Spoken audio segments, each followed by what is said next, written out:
Nothing moves in this country without the black woman. Nothing. When the white woman wanted the right to vote in the 1920s, who did she who did she recruit? Black women. Because we know the blueprint, we know how to plan, we know how to Oh my mobilize, we know God. how to recruit.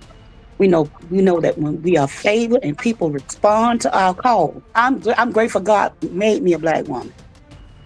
Because I couldn't imagine being in another culture, another skin color, because I understand that there's power in this black skin.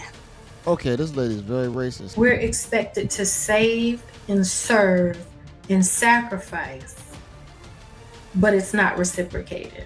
Boy, these chicks superheroes. And oftentimes your job is always in jeopardy as a black woman because you are a threat to every single person in which you navigate corporate spaces with. I'm sorry.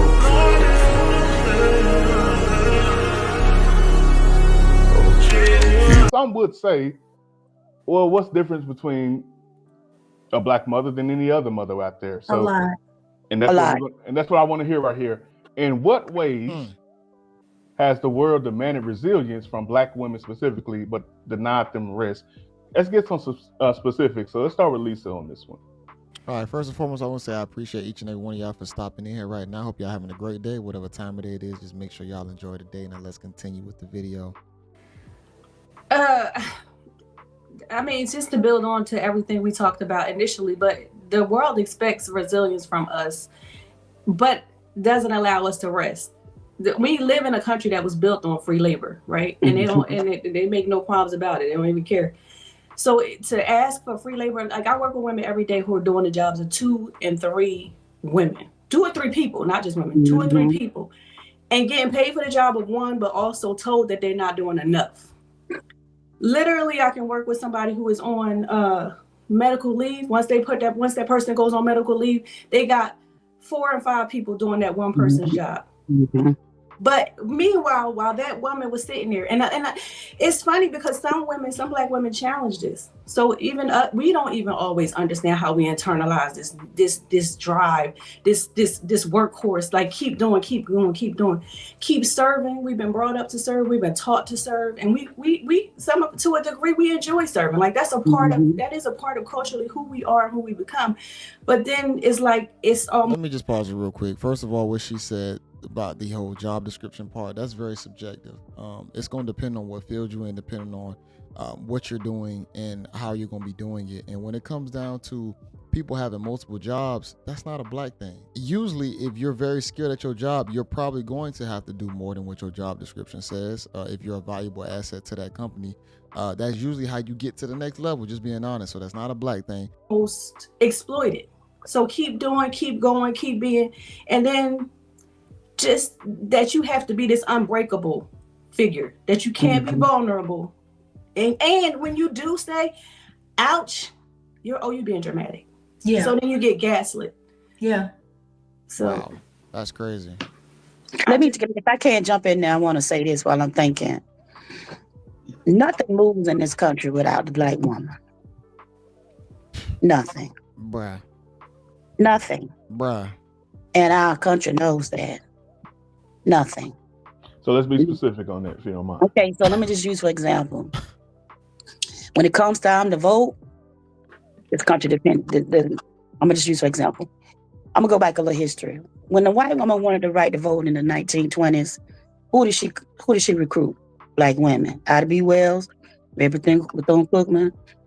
They gave the impression that our women would have the same opportunities. Are you proud of that? Okay. And then I'm gonna use another example. During the civil rights women's movement, when they wanted the right to have a bank account, buy houses, they came to us because we know the blueprint, we know how to plan, we know how to mobilize, we know how to recruit. We know that when we are favored and people respond to our call to action. Every time we have an election. Yo, I hate to say it, man, Miss Matt, they use y'all against us. This is how the family got destroyed. And see, you got this one right here thinking that she's done these great things because she's a black woman. No, you were used to fight against your husbands and destroy the family systems. See, it's the brainwashing. Y'all probably the most easiest to be brainwashed, which is the rhetoric that she's spilling right now, which has caused the downside to a lot of y'all's situations, is because of the same rhetoric that she is preaching and promoting. They come and get us because nothing moves without us. Wow. So we carry that burden of being like an example to other races. They look to us that now they're not going to admit this. What? They're not going to admit this. They're gonna say, well, no, because our women have always been treated like we the bottom when really we the top. We always been the top. So why y'all not happy? I just say, like I said before, the Black woman, God graced us with things in our gifts and our hands, our talents. And like the sister was saying, when we work on these jobs, we could do day job. We master whatever we do. And then it gets to a point where you can't be too good because then you showing them up. What? So we can't help it. We can't help it, but it shows. And I'm grateful God made me a Black woman. Because I couldn't imagine being in another culture, another skin color, because I understand that there's power in this Black skin. Okay, this lady is very racist. See, and this is why we say Black people can be very racist. What she said is very racist. I just came back from Cancun, Mexico. I saw a lot of white people. I saw a lot of other cultures. Mainly, I saw a lot of white and I saw a lot of Hispanics, whether it be Mexican, Puerto Rican, wherever the culture comes from in the Spanish community. And I'm gonna tell you this: they ain't checking for Black people. They not. They don't care. Their culture ain't mixed with it. It does not. They have their own culture. The only thing they probably checking for with Black people, the people who was doing the touring or the locals, is that Black people don't turn up and crash out. But when it comes down to trying to mimic the modern day Black, they do not care. They got their own system. They got their own way of life. Nobody's trying to mimic us. But this is a lot of racist rhetoric, man, that you got a lot of females actually believe this, that people are like, yo, we want to be like y'all. No, they don't. And just because they might gravitate towards a few of your, stereotypical norms, that has nothing to do with wanting to be like you. We all take a little piece from any culture, whether it be things that we just like and appreciate. But just to say we want to be like, nobody want to be like us. That's not the case. All right. That's All right, Kendall. Yeah, I wanted to add to what Lisa was saying as well. As far as the work, we're expected to do all. We're expected to save and serve and sacrifice, but it's not reciprocated. Boy, these chicks superheroes. And if we do so without doing it with joy and without the smile and this glee, then we're looked at as having an attitude. In the work culture, if you don't engage with your coworkers, it's a problem. They're always watching Black women in corporate America. We are typically paid far less than our white counterparts and do far more than our white counterparts, whether it be male or female.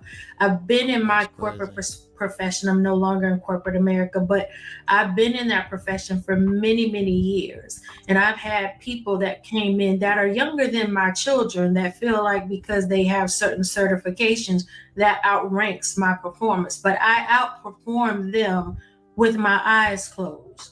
I was working doing chemo sessions and solving problems when I should have been solely focused on my health. But as a Black woman, we feel like we're always having to be moving, doing. Okay, let me pause here real quick when it comes down to new hires or new talent on the job. That's a part of the job. I hate to say it. When they bring in new talent, those new recruits, they're going to have ego a lot of the times. They're meant to eventually possibly push you out of the workforce if you are possibly a headache or a bad apple. See, the sad part is sometimes people think they're better than what they are.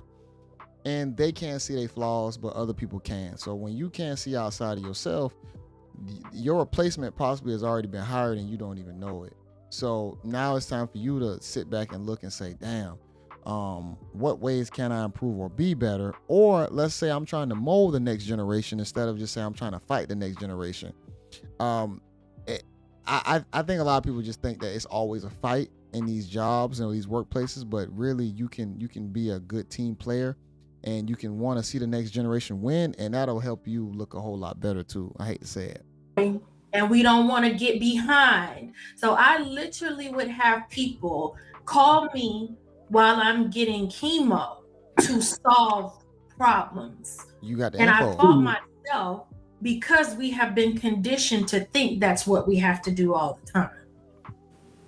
Because if we drop the ball, then we're going to be looked at as a failure. Then our jobs are in jeopardy. When oftentimes your job is always in jeopardy as a Black woman, because you are a threat to every single person in which you navigate corporate spaces. I'm sorry, y'all. I gotta pause it one more time, and I promise I'm not gonna pause it again, at least for a little while. We got what's his name? Black Panther, Chadwick Boseman. The man had cancer, bro. Still making movies. I don't want to hit. I understand she had chemo. I understand that's serious. You know, it's definitely life-threatening, the whole nine. But just because they calling you, you have knowledge. That's your job. See, men, we okay with dying in our positions. Like, people we put our life on the line for our jobs, man. I hate to say it. Like, dudes, we engulf ourselves into it. Why are you so selfish to say that you can't even ask a question for people who need the answer, and you have it just because you're getting chemo? That's not how this works. See, they don't even understand how the workplace work, man. Men, we are willing to die in our jobs, and we're willing to put our life on the line. But she sounds very selfish right now. I hate to say it. Itself. Nice. All right, beautiful. Nana. I mean, like Miss Smell said, y'all have said it all. I definitely agree. Black women, to me, have always been expected to be the pillars and the strength of the family, the community, workplace, social movements.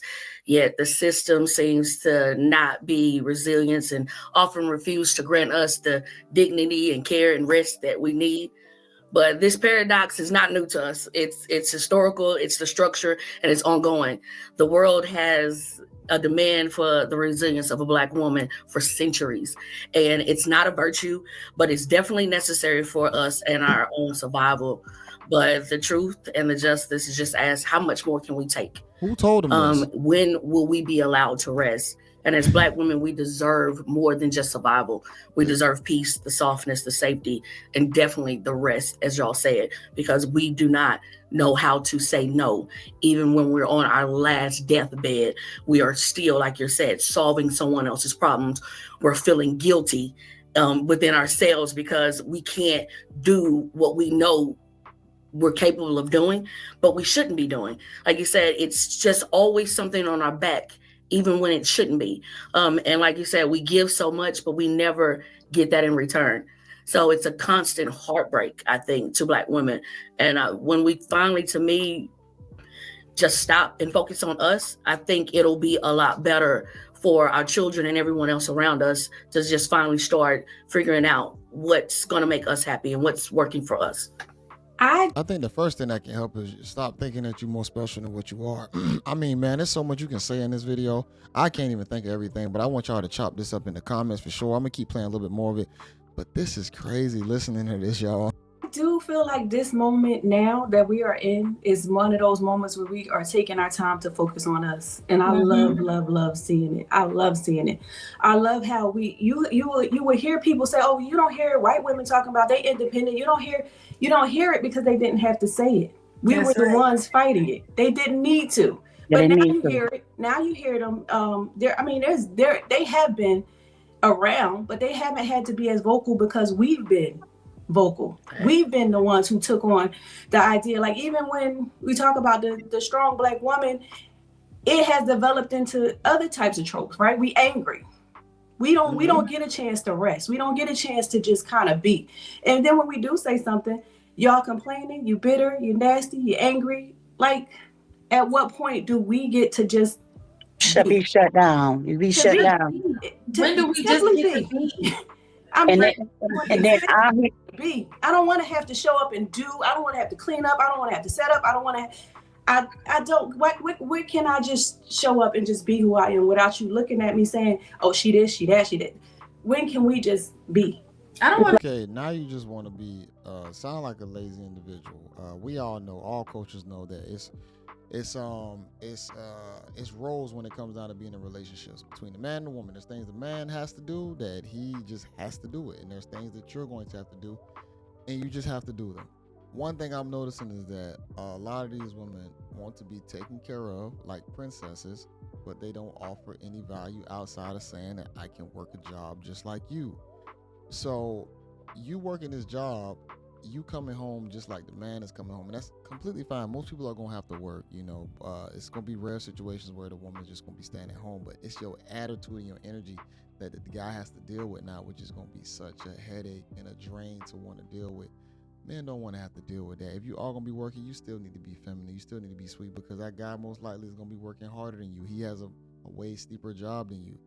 But you can really see this. You got every generation right here. You got Miss Met, which is the older generation, Kendall, which is the next, and Lisa at the top with the green on, she's the next, and you got beautiful Nana is the youngest possibly.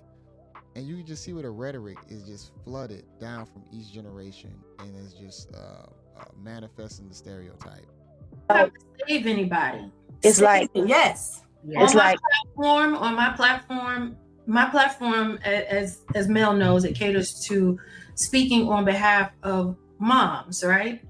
I have garnered quite a few of white women, but I stand on blackness all day, every day. They get very upset when I only speak on black moms. Mm-hmm. And I have to check them and tell them, one, decenter yourself, because I am a black mom. And then they feel like I'm only here to serve them. When I'm very clear to them, I'm not here to serve you. I'm here to serve my purpose. Mm-hmm. If you benefit from that, count yourself grateful. But I'm not here to serve you. I'm here to serve my purpose. I just think too, that humanity is lost towards black women. Us being treated as human beings, that's lost when in regards to us.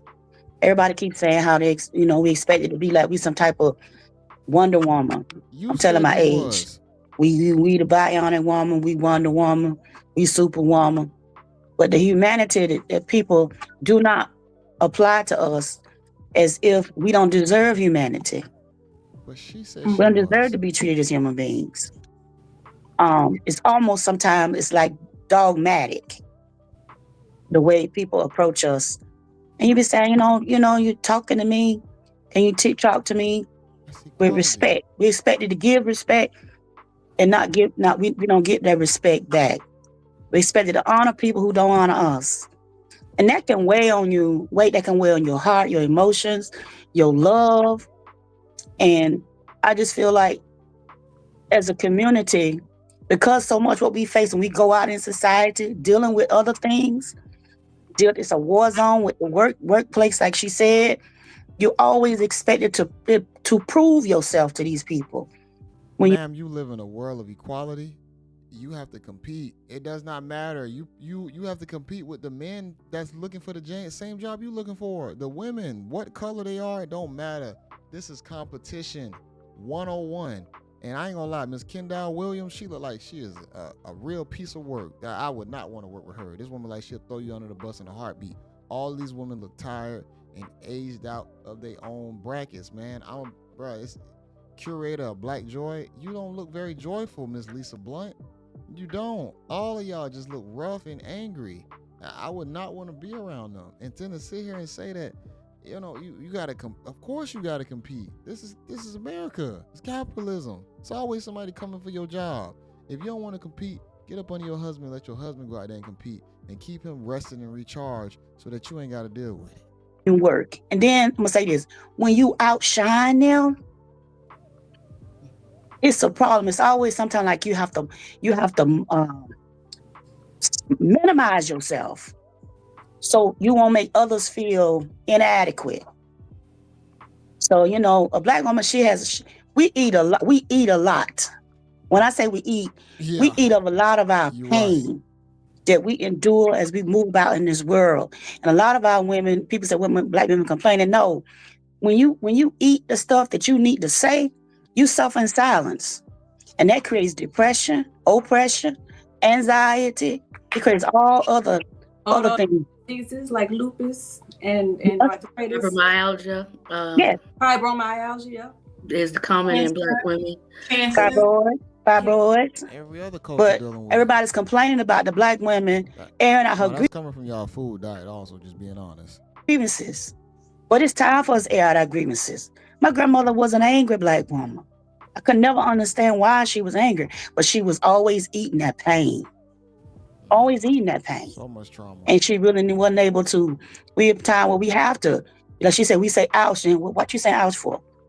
You know, you have to, and my lady up there as a trauma person, she understands you gotta let that stuff out. Not saying you gotta pour it out on everybody else, but that stuff has to come out or it'll kill you. Yeah. And as someone, and this is a credible conversation, by the way, ladies, but as someone, my content does talk about often the way that black women air out their grievances. I do appreciate that it is time to air out grievances, as you all are saying.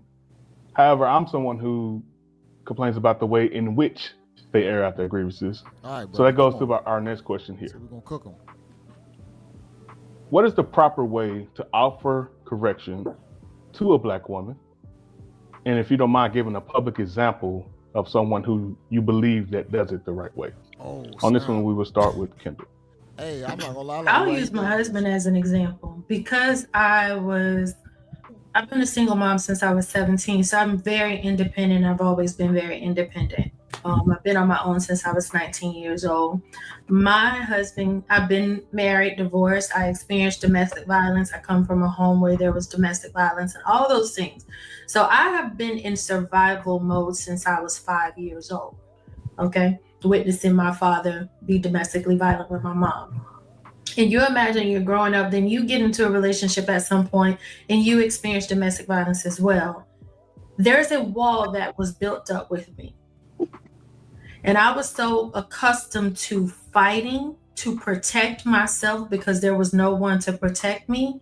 Having this man come in my life and be now that protector, and me not having to be fight or flight or in survival mode all the time. But I had to learn how when we have disagreements, we weren't in a war, which is what I was accustomed to all the time. So my war consisted of going real low because that's how I had to fight with my ex-husband. And my husband had to sit down and have a conversation and say, we're not at war. We're not enemies. I'm your partner. I'm your lover. I'm your best friend. I'm your husband. We don't have to have disagreements in this way. And that's how he checked me. But it was the way that he did it. He didn't get on social media bashing me as a black woman. He didn't say, oh, you got a bad attitude, because I've still always been respectful. But in those times of disagreement, I felt like I had to be defensive versus hearing and listening to what he was saying when he was listening, but I wasn't accustomed to that. Mm-hmm. So there's a way to sit down and have conversations with black women, but getting on social media, bashing black women, that is not the answer. Do some black women have horrible attitudes? Absolutely. Do some black women communicate in the worst way? Absolutely, but we're not the only ones. Although I know this conversation is centered around our black women right now, we're not the only ones. And that, how you gonna say you're not the only ones when you literally just said that you like to keep it black? You got white fans, but you still keep it black. Ma'am, I need you to keep it black on all levels. You got to be accountable to the women around you. If you're trying to make the black community better, you need to keep the whole black women accountable. Don't worry about checking the white women. Check your black sisters, because they're the ones that's going to be the reflection of you in society. It's not going to just be you. It's going to be you as a collective. Goals negated because everybody's so focused on what black women are doing. You're not looking at what other cultures are, and they're just as bad as we are. But all of the focus is always on black women. Our passion becomes an attitude. Our communication becomes an attitude. Our quick wit is an attitude. You know, all of these things, we are demonized for being black women. And in the way that we have conversations and communicate. We're having a very thoughtful conversation right now. Mel, you and I had a very thoughtful conversation. I don't agree with everything you say about black women, but sometimes you are right. And sometimes we have to also acknowledge that. So I think the way You have conversations with Black women. Give us that softness that you want to see from us, and we'll respond in kind. It'll kind of diffuse us a little bit, right? So we gotta diffuse, bro. Really listen to what she's saying, y'all. Like we have to diffuse y'all. Like y'all were like ticking time bombs. Why are you so aggressive off the rip? That is crazy. That's a lot of us. That's not all of us, Kim and I. So Well, I made that clear. I made that very clear. So yeah, you have to just. There's a way. I feel like we can all have conversations that are respectful of one another. But it's exhausting when I get on social media and our Black brothers are tearing Black women down. It's disheartening. It's hurtful. Very. It is. Very. Because we go hard. Man, we go hard for y'all. But we tell all ethnicity groups down if they on that bullshit. White women get torn down a lot also. You just don't see it in Black space. You see it more in white space. You still see it in Black space too, but you got a lot of white chicks out here getting torn down, and ones who are hardcore feminists, bro, they get torn down constantly with debates and all that stuff, man. Black women, don't feel like y'all are y'all are above getting correction in online. It is what it is. When I speak to men, I've been speaking to them a lot about their heart posture. You can't say that you love Black women and then making all these demands on them, and then you as a man, you have to be what you're requiring. And I think a lot of times we are approached by people that don't have the right heart posture towards us. Now, another thing I specifically wanted to address is don't be rebuking no Black woman publicly. I love to have private conversations with people. If you have an issue with me, and this is how I deal with people. If I have an issue with a person, I go to them. I have enough of respect for you that I would come to you in private and speak to you about whatever. Now that's a thing for me now. You got some issue with me, come to me and talk to me first. Don't be blasting me in public. They come let us reason together. And I think a lot of times I keep telling our brothers, a lot of these problems that y'all have them too. I'm saying this. A lot of these issues that I may have with them, it don't start with us, it starts with their mama. I'm just put that out there. That's y'all. Put it on out there. That's y'all. Starts with the person that gave birth to you. It's you. And you are not, I've often told men, if you got a problem with me, go sit down and write your mama a letter. Have a conversation with her, because your problem is not with us. It starts with her. Because that's the first person to teach you what love is. First person to teach you what love is not. So that's crazy. Y'all, I'm going to end this in a second. I think Black women can be corrected, but they have to be, it's the approach. Now, I'm going to say something. Now, I notice a certain age group,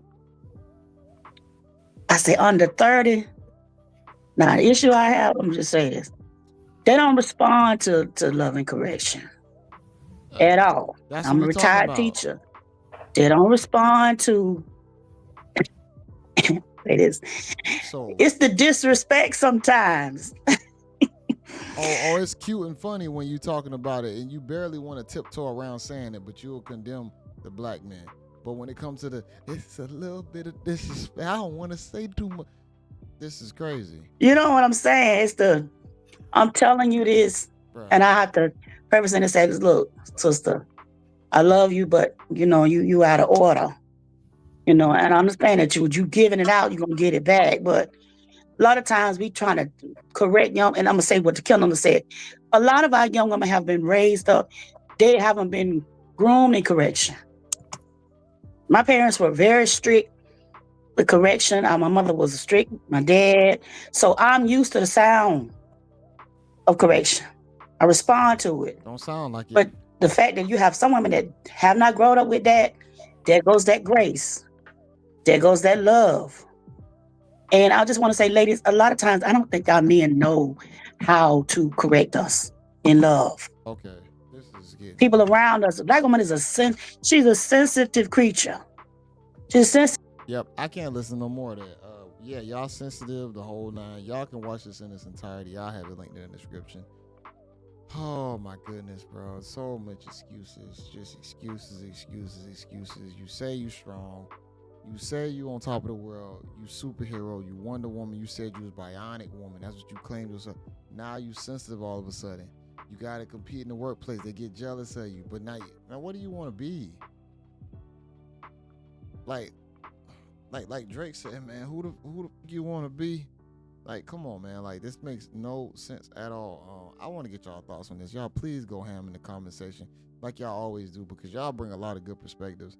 I'm not gonna lie. The regulars, y'all know who y'all are. I can't name each and every one of y'all, but y'all definitely be giving great perspectives when it comes down to things that I miss or others might miss. Y'all will bring it out quick in the comment section.